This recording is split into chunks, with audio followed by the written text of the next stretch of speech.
Hello everyone. तो लो जी आ गया खेसारी लाल यादव जी और सोना पांडे का एक बहुत ही बेहतरीन वीडियो सॉन्ग जो कि फुल वीडियो सॉन्ग में रिलीज हो चुका है।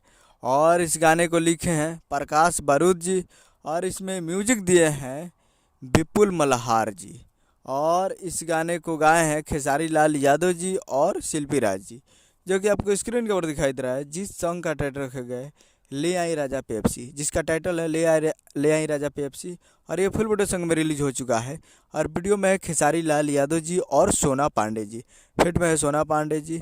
तो ये आज full video song releasing on 1 मई 2024 को सुबह 6:30 AM पे ये फुल वीडियो सॉन्ग को रिलीज़ कर दिया गया है, जो कि काफ़ी बेहतरीन सॉन्ग है यार। बहुत ही तगड़ा गाना है। तो आप लोग अभी तक इस गाने को नहीं सुने तो आप लोग जाइए और जाकर Right Melody present Bhojpuri YouTube channel पे फुल वीडियो सॉन्ग जाकर देख सकते हैं।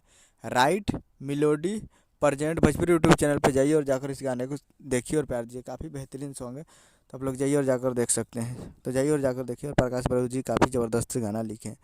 उम्मीद करूँ कि वीडियो अच्छा लगा तो चैनल को सब्सक्राइब करके बेल आइकन प्रेस करें, ताकि इसे खेसारी लाल यादव जी के लेटेस्ट लाते रहे। वीडियो अच्छा लगा तो वीडियो को एक लाइक कीजिए, चैनल को सब्सक्राइब कीजिए। मिलते हैं अगले वीडियो में, तब तक के लिए जय हिंद जय भोजपुर।